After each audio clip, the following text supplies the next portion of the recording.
Okay.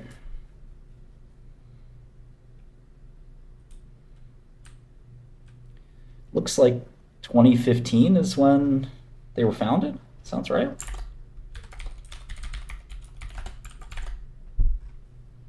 So we're 10 years into this company's existence.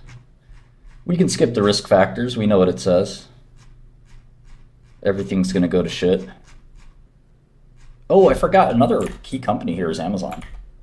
They are not only serving other companies, but they're actually doing their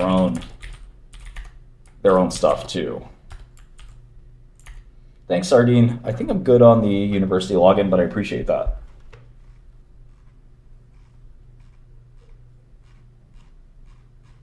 And I don't want to get you in trouble either.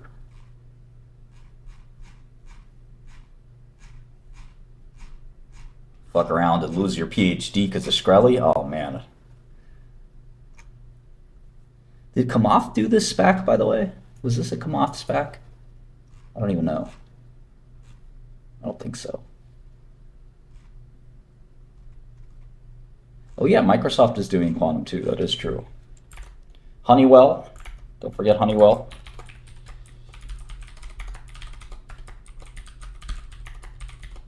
Honeywell made some of the first computers, period. So for them to do QC kind of makes sense. I'm not saying Ionq is a buy. Let's be clear. I'm not even remotely saying that.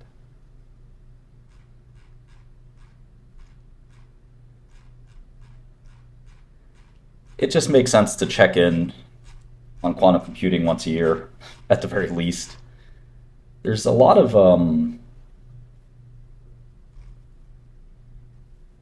yeah.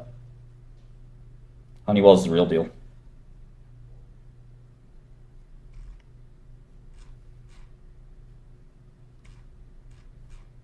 Kind of a dark horse, you know? Was Cray doing quantum computing, really?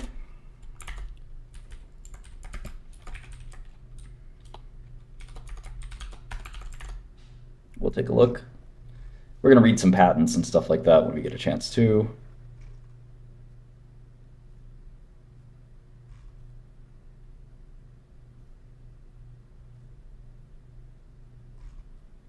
Oh, by the way, I learned this new slang term, gyat. Have you guys heard of this? Gyat. Never heard of that before. I'll do. I don't know if I can do Oxy. Do QXO at some point.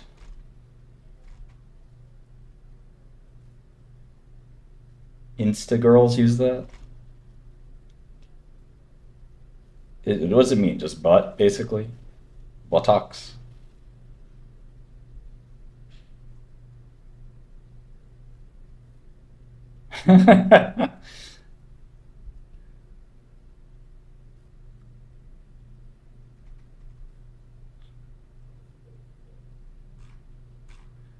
Okay, looking for some metrics and then we'll move on to something else. Okay, revenue 22 million. I'm curious how much of that was like cash revenue from customers versus like grants or something. It's skibbity.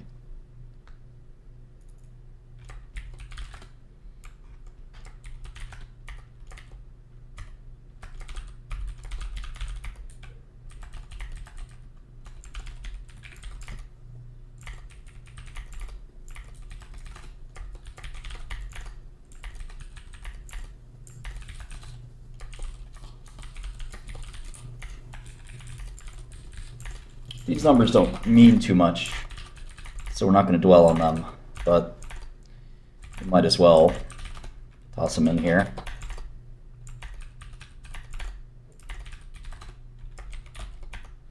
I think some companies view this as a curiosity that they should stay on top of. Okay.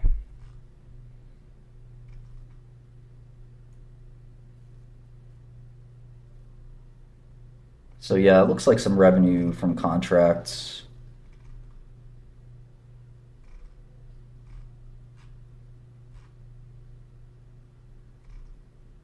Got quite a bit of cash, actually.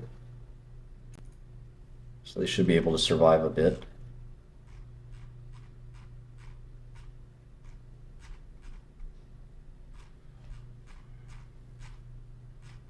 It'd be nice if they said how much came from the cloud. That'd be really helpful. Let's see if I know anybody on this board, or heard of anybody at least. Okay, cash.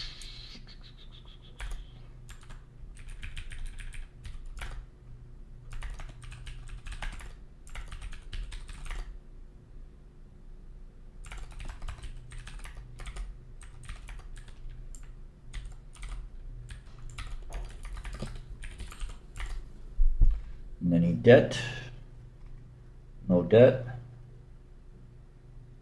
A lot of warrants, I think. 206 million shares outstanding. Okay, so around $1 billion enterprise value. It's almost like, do you want this as a call option if this technology ever goes anywhere and you just want to own some Ionq? Could it be the next Nvidia, someday? I don't know. I'm not saying yes or no yet. But that's one of the ways to think about this. You just buy it, forget it. Might go up 1,000x, might not. But I don't know. It's a real company. It's very serious researchers here. Won many accolades. I wouldn't say it's a fake company or anything. The actual cash flow loss isn't that much, actually.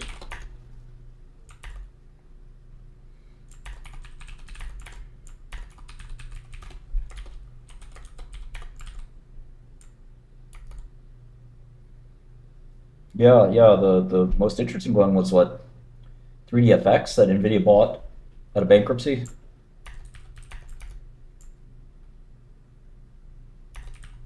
So if you see their capex, they spent 23 million in the last 2 years.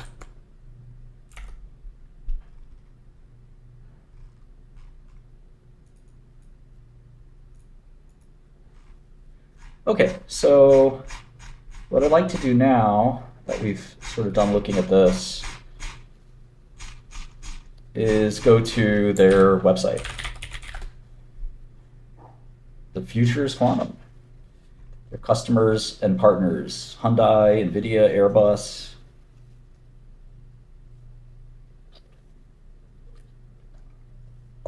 Interesting.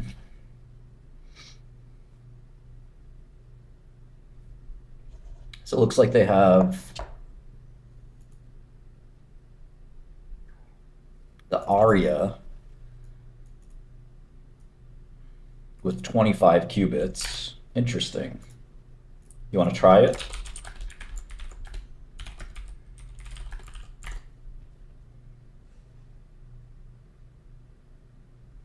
I wonder what we can do with the Aria.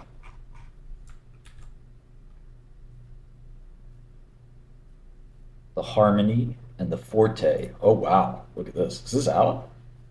I could run the Forte? Damn.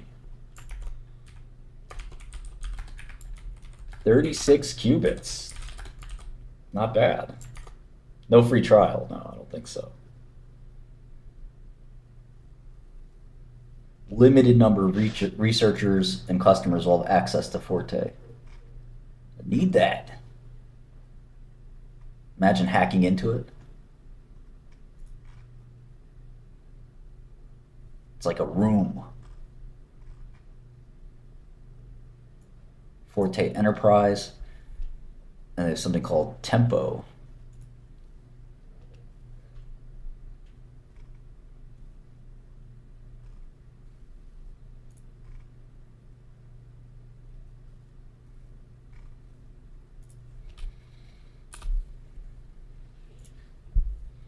I gotta fill out a form to get access. Come on, man. Let me try the job. Quantum Cloud.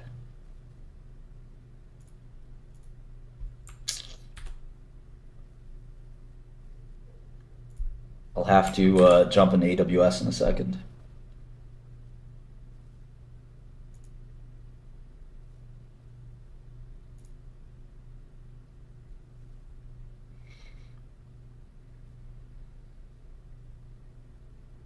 Okay, let's look at how they kind of talked about their. Oh wow, look at that. The revenue is actually growing. It's kind of cool.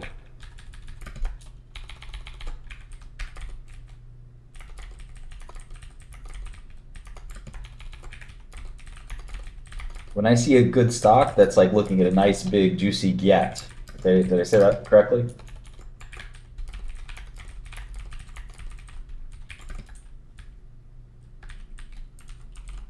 Skibbity toilet. For real, for real. No cap. Bussin'.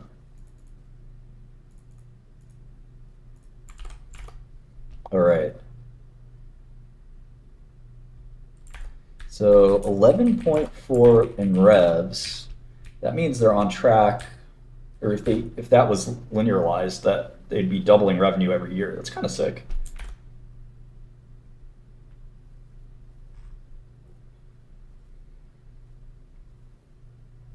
Huh.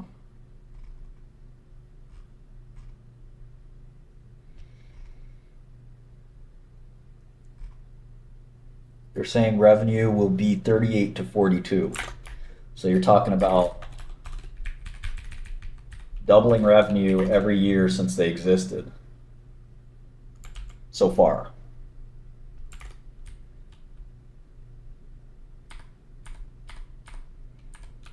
Where are the numbers at, man?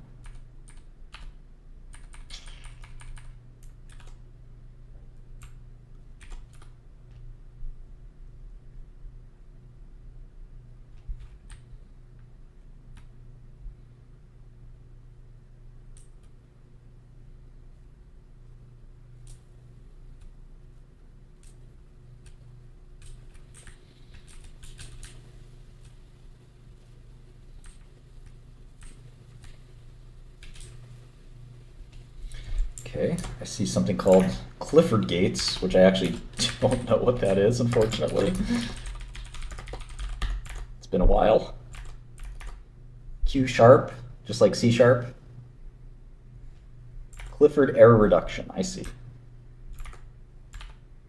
Tempo.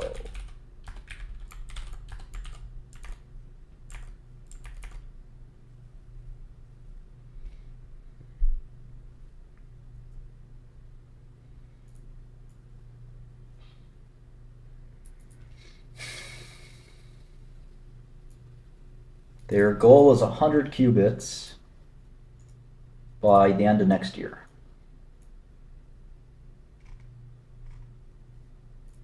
Welcome, everyone, and thanks for joining us today.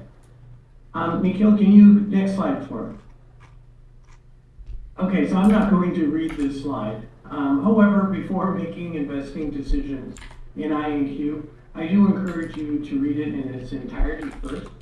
And a copy of this could be found on the Ionq website. I think 100 qubits is pretty As substantial. a non-lawyer, I can try to attempt to summarize it. I will say that the lamer the better. What is this? How to outsmart the game? Let's get back to this for you. We're going to be talking about stuff that we hope to accomplish in the future. However, there's an old English proverb that there's many a slip twixt the cup and the lip. That's all to say our actual results may vary. I like this guy. Next slide, please.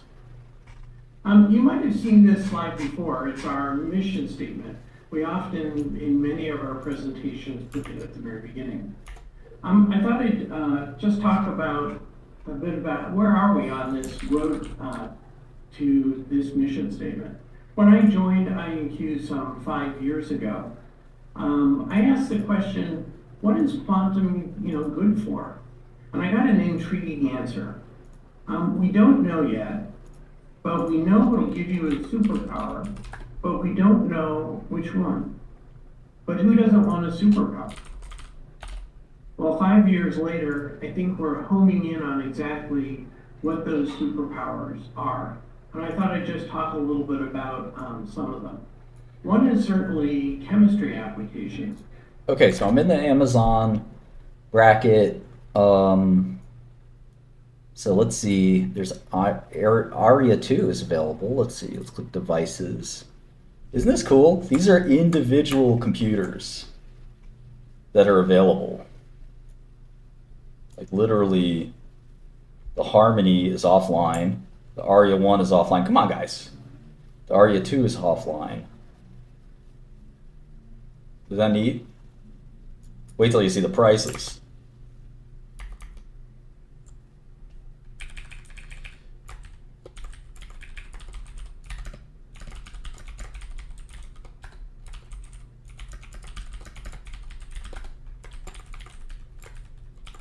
This is like when my computer goes offline because my cat takes it out of the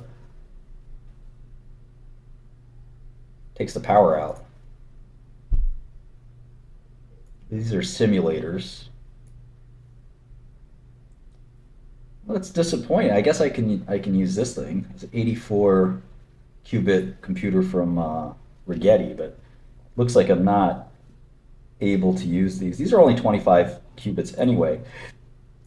But the Forte 1, what's cool about this is I don't need to use it for more than 5 minutes. So if I reserve it,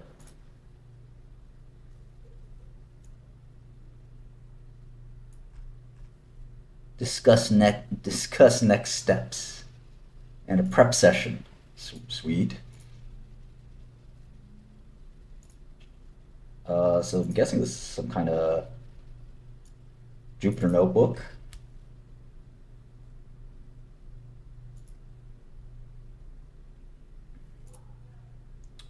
It's amazing. This used to have more QPUs.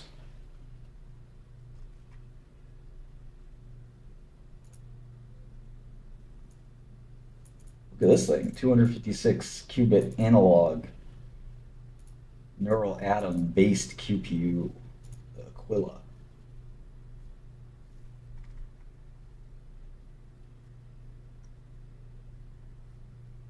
Rubidium. Okay, it's 30 cents per task or 2,500 bucks an hour.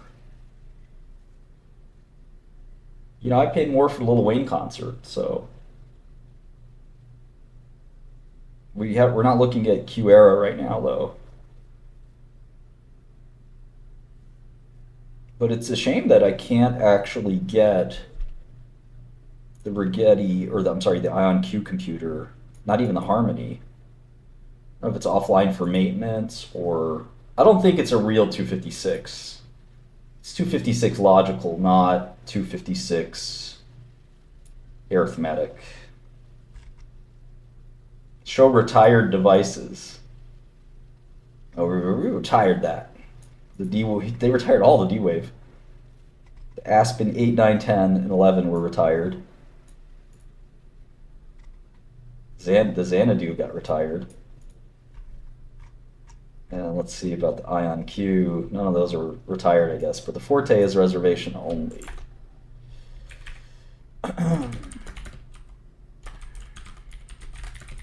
Okay, so what we want to do is we want to write an actual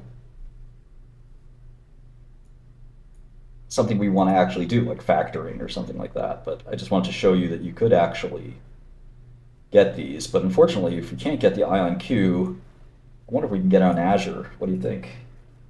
Azure's kind of a pain in the ass to use, to be honest. Let me see if I can jump on Azure real quick. I mean, I would just want to use it just to see what I could do with it at all. I would just run a template program, to be honest. Let's see if I can get to Azure Quantum. Okay. Azure Quantum.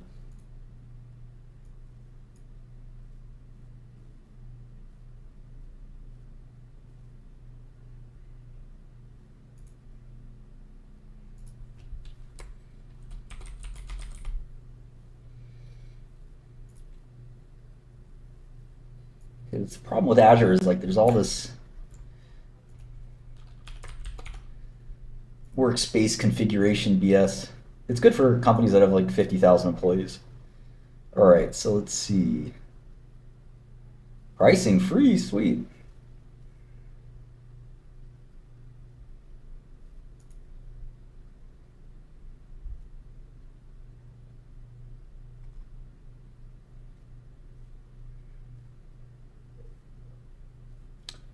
Well, I mean, so little is known about this space. The one thing I'll say, just as a dumb financial analyst, is like, it's definitely a healthy thing that Ionq's revenue was 11 million, then 22, and then 40.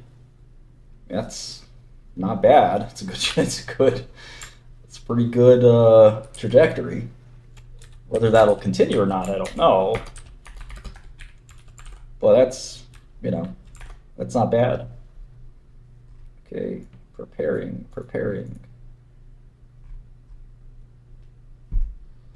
Such a pain. Yeah, there's ion based, there's photon based, it's all going to be a big war to get there first. Let's keep listening to this, I guess. To be honest, for me personally, this is a little surprising. I had thought that for chemistry, we were going to need a lot more qubits. In fact, actually, if you look at our roadmap that we did prior to the IPO, you'll notice the chemistry was one of the last things. But as you'll hear today, we're now exploring a chemistry application to help a customer solve a $20 billion problem. And so through some brilliant work in the algorithmic side, is the chemistry side is coming in sooner than we had originally expected. The area in chemistry that I'm most excited about is in applying. No, I couldn't really find out if it's revenue or grants, but I have to do a deeper dive, I guess. Quantum drug discovery and the huge potential impact we might have on improving the quality of life for everyone. The second area, which we've been steadfast in, is in machine learning. Lots of prior customer engagements have shown excellent results. One of the new things that we're doing this year, just getting started, is applying quantum to large language models. We're just at the beginning of that journey, but I hope to have results within a year or so. If we're successful there, we'll be able to offload significant workloads from GPUs and significantly reduce the energy requirements for data centers Yeah, he's saying quantum LLMs, which for large language models. So it's an exciting area for the company going forward. And then lastly, and it was the reason I joined Ionq, is how can quantum be applied to strong AI? And we have some hints of that as well. So this is an approach not using large language models. So that's an area as well that I think is going to be extremely interesting going forward. I'll just say it's an exciting time for quantum as we finally bring on machines that can no longer be simulated, and we start to provide the computational power to tackle some of these big, hairy problems.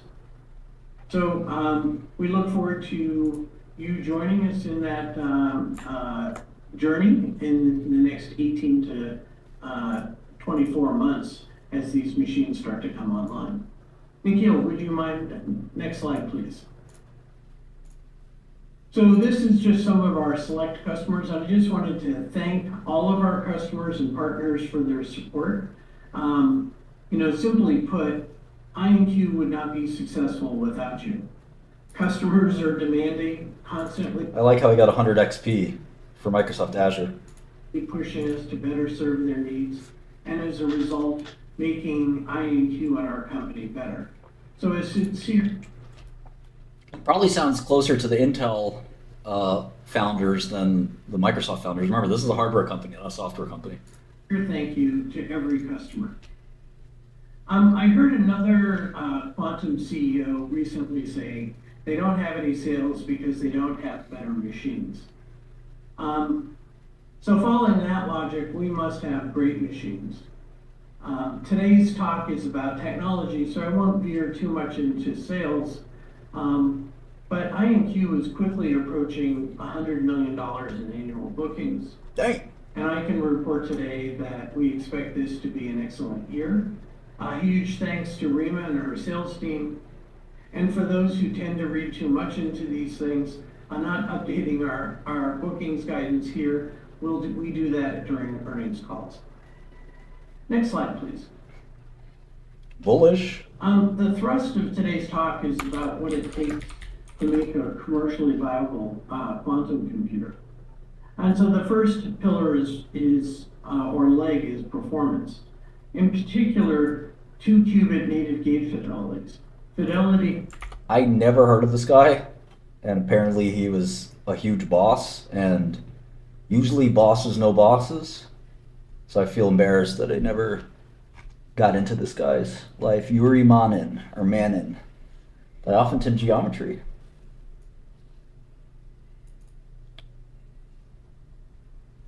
Any of you guys have heard of him? He died at 85.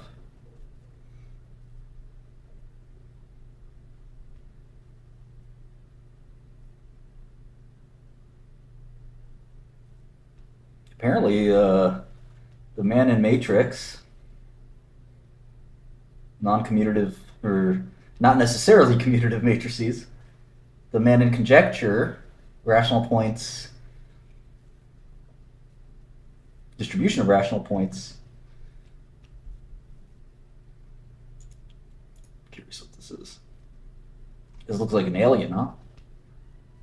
Cubic surface. So this is number theory stuff.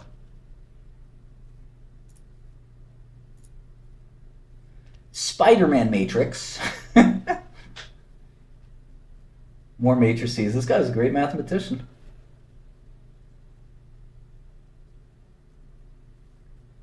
These are like fundamental ideas too. Manin Mumford.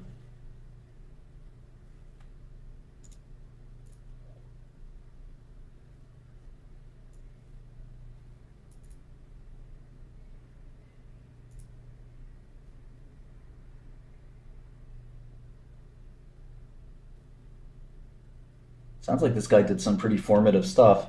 But the big question is, he came up with quantum, like Microsoft is saying he was the first to propose the idea of a quantum computer in his book, Computable and Uncomputable.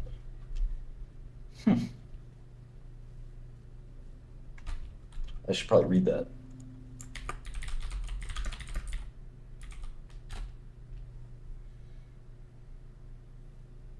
Quantum Godfathers. I wonder if that book is probably out of pulp, out of.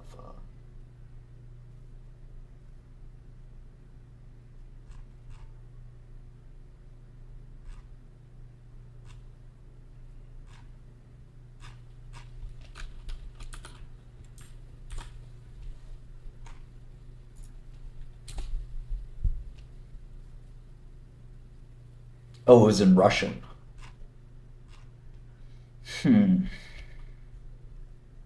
Interesting rabbit hole. So I guess this guy proposed it before Feynman. In the short term, controls how big a quantum circuit you can run in the NISQ era. And in the long term, determines how much error correction you'll need. The NISQ era, that's the era we're in. Intermediate scale quantum. Noisy intermediate scale quantum, right? And at Ionq, this is certainly one of our sweet spots. The second leg of the stool is getting to scale. While we hope to find commercially significant applications in this era, the true promise of quantum will need a lot more qubits and faster gate speeds. But just as importantly, as we scale up and network these quantum computers, we need to reduce the cost of the machines to make them affordable. Because future quantum computers are going to be made up of networked individual machines. So the cost per qubit needs to go down as the computational power increases. This is the one area of Moore's law that we share with. So we're hyper-focused on that part. And the last leg is what we call... All right, here's maybe one of the better descriptions from Microsoft about quantum computing. Consider a system of electrons where there are 40 possible locations, okay? The system, therefore, might be in any of 2 to the 40th configurations. Each location might have an electron or might not, right? So 2 to the 40th. To store the quantum state of the electrons, you need 130 gigabytes. 130 gigabytes of memory. 41 positions, roughly doubles that to 260, or exactly doubles that. So as you increase, you'd have, at a few hundred electrons, the memory required exceeds the number of particles in the universe. That would be in RAM or in disk, doesn't matter. But the point is, at 2 to the, I don't know, let's pick a random number, 128 or 256. Those are numbers of significant interest, maybe even 512 or 1024. You couldn't store that anywhere, obviously.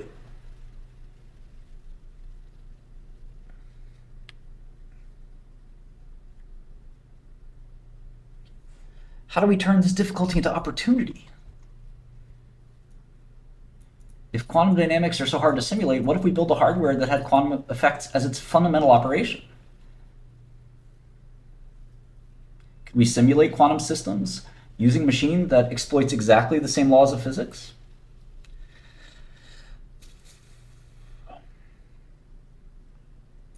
David Deutsch.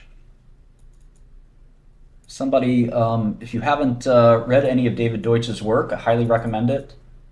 Brilliant guy, one of the smartest guys alive. He won't be alive forever.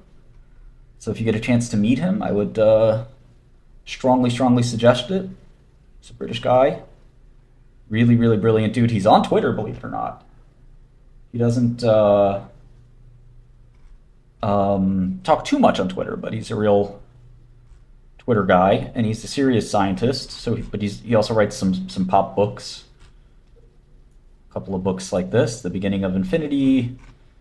Let's see the other one. The Fabric of Reality. So there's a couple of books he's written. And I just highly recommend everything. Anything and everything by him. Yeah, super cool guy, good person.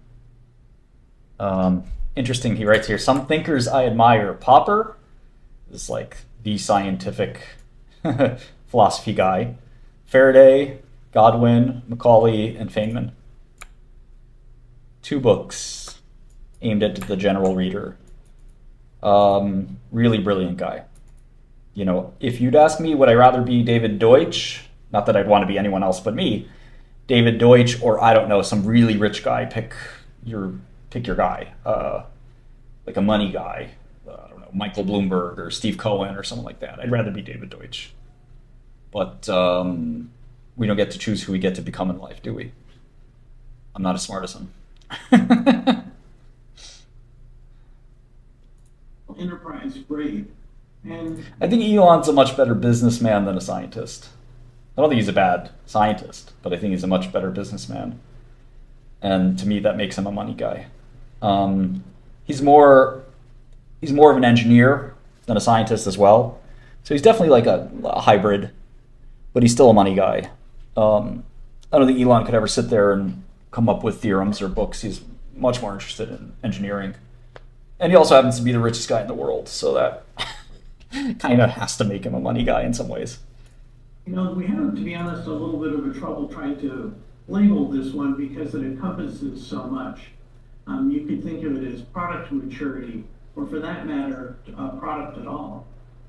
You've all likely seen. We get to choose who we become to some extent. I'm not going to become a basketball player, or I wasn't destined to become a basketball player.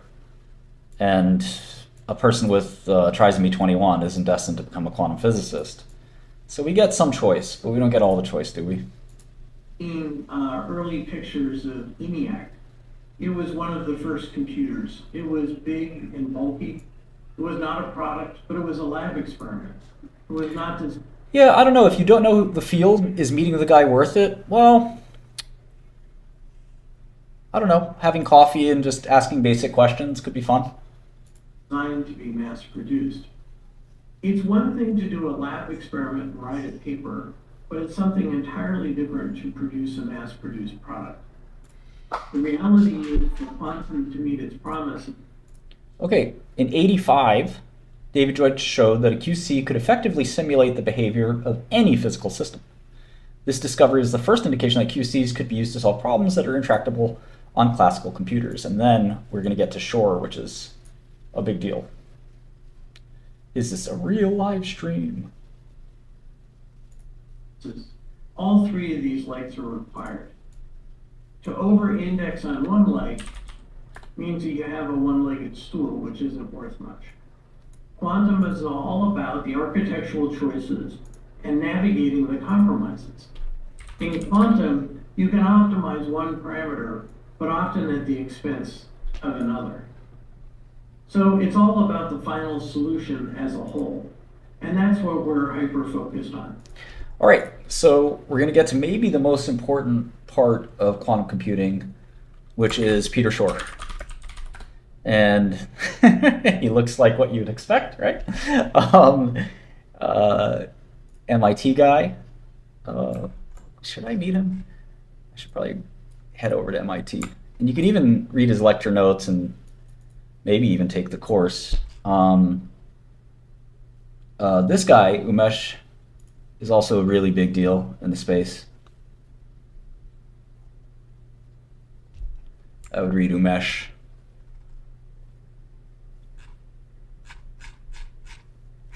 And again, you can take his quantum computing courses too. Scott Aronson, John Watrous is another key guy, John Preskill is another key guy. So this is a really vibrant intellectual space.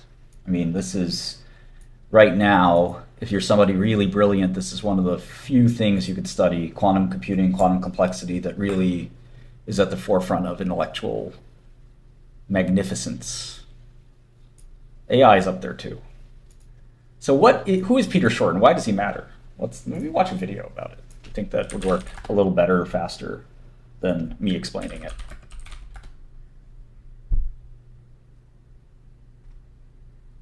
Quiskit did a video looking for something shorter. Another Quiskit video. Okay, this looks good. In 1992, Umesh Vazirani came to Bell Labs and he gave his talk on Bernstein and Vazirani, where he put quantum Turing machines into a mathematically rigorous framework, which seemed to run faster on a quantum Turing machine than. So that really intrigued me, and I started thinking about whether there were any more convincing problems that could be done on a quantum computer much more efficiently than on a classical computer. I didn't get anywhere on this question until I saw a paper of Dan Simon's. So Simon's problem was, given a function like this, which you only can access as an oracle, find a period. So here's a three-dimensional cube, in which case the problem is trivial, but if you have a 500-dimensional cube, it suddenly gets very hard.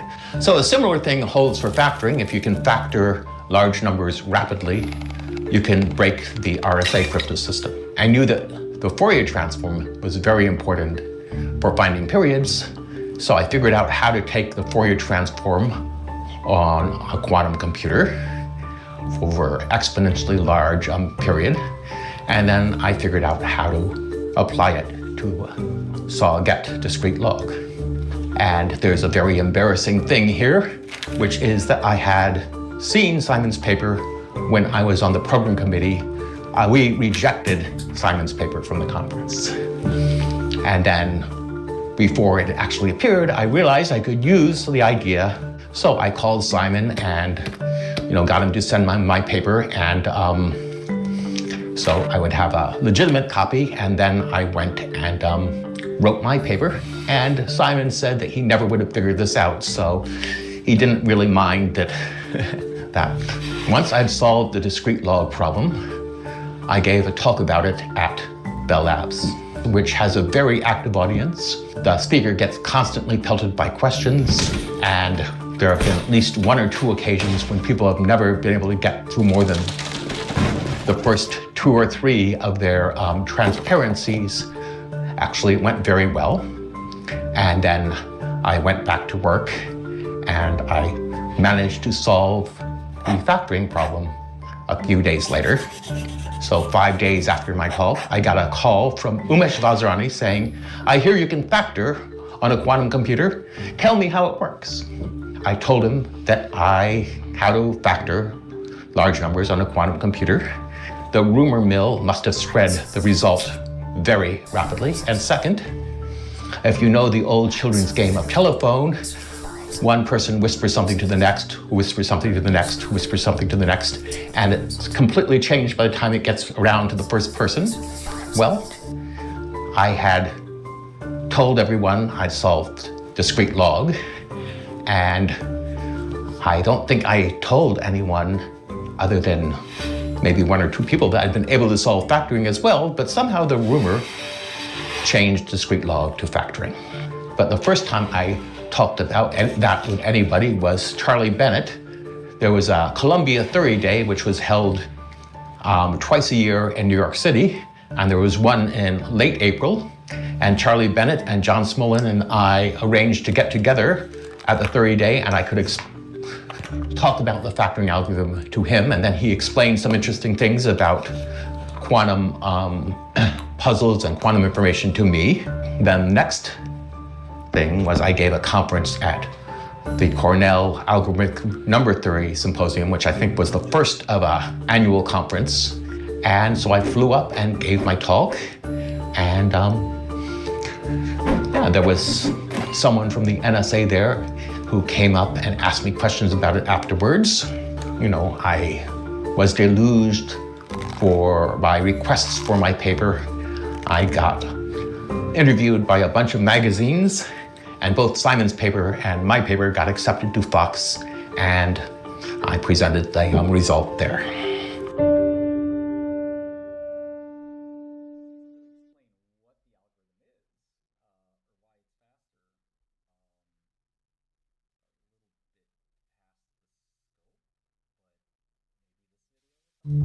As a follow-up to the main video about how quantum computers factor large numbers to break encryption, I want to demonstrate how Shor's algorithm would factor a real live number. Like maybe you were bequeathed a bank vault full of pies, but the access code left to you was encrypted using the number 314,191, and you can't get to the pies until you know the factors. Luckily, I happen to have a working quantum computer that can run Shor's algorithm. As a refresher, here's a rough overview of how Shor's algorithm factors large numbers quickly. For any crappy guess at a number that shares factors with n, that guess to the power p/2 plus or minus 1 is a much, much better guess, if we can find p. And we can find p almost immediately with a single, if complex, quantum computation. So first we make some random crappy guess, like, I don't know, 101. Then we check to see if 101 shares a factor with 314,191, and it doesn't. So our goal is to find the special power p for which 101 to the p/2 plus or minus 1 is a better guess for a number that shares factors with 314,191. To do this, we need to find the number p such that 101 to the p is 1 more than a multiple of 314,191. This is where we use my quantum computer, which can raise 101 to any power and calculate how much more that power is than a multiple of 314,191. If we start with a superposition of all the numbers up to 314,191, then the quantum computation will give us the superposition of 101 plus 101 squared plus 101 cubed and so on, and then the superposition of the remainders. So we measure just the state of the remainders, and we'll get one remainder as an output, say 74,126, from which we know that the rest of the quantum state is left in a superposition of the possible powers that resulted in the remainder 74,126, which must all be p apart from each other. I explained why in the other video. Because we're not actually dealing with particularly big numbers, I've done the calculation and can tell you that this would mean we had a superposition of 20 and 4,367 and 8,714 and so on, and the difference between them is p. But in a real situation, we of course wouldn't know what the numbers in the superposition are. We just know that they're separated with a period of p, or a frequency of 1 over p, though we still don't know what p is. The next step is to put the superposition through a quantum Fourier transform, which will pick out that frequency and result in a superposition of 1 over p plus 2 over p plus 3 over p and so on. This is a part I glossed over in the main video, but for technical reasons, the quantum Fourier transform doesn't just output 1 over p. It outputs a superposition of multiples of 1 over p. Anyway, again, because these are small numbers, I can tell you that we'd have a superposition of 1 over 4,347, and 2 over 4,347, and 3 over 4,347, and so on. But in practice, we wouldn't actually know what they were. So we measure the superposition, and we'd randomly get one of the values as the output. Say, for example, 5 over 4,347. And then we do the calculation again and get, say, 6 over 4,347, and then 2 over 4,347, and so on. Pretty soon we'd be able to tell that 1 over 4,347 is the common factor of all of those, and so p is 4,347. And you can check that 101 to the 4,347 is indeed exactly one more than a multiple of 314,191, though it's a very, very, very big multiple. So to get our better guess for a number that shares a factor with 314,191, let's take 101 to the power of 4,347 over 2 plus what? Wait, crap. 4,347 is odd, so we can't divide it by 2 and get a whole number, so we have to start over. Sorry. Well, let's pick another random guess, say 127. After going through the same process of creating simultaneous superpositions of raising 127 to all possible powers, and then doing a quantum Fourier transform, and so on, we'd end up finding that the value of p corresponding to 127 is 17,388.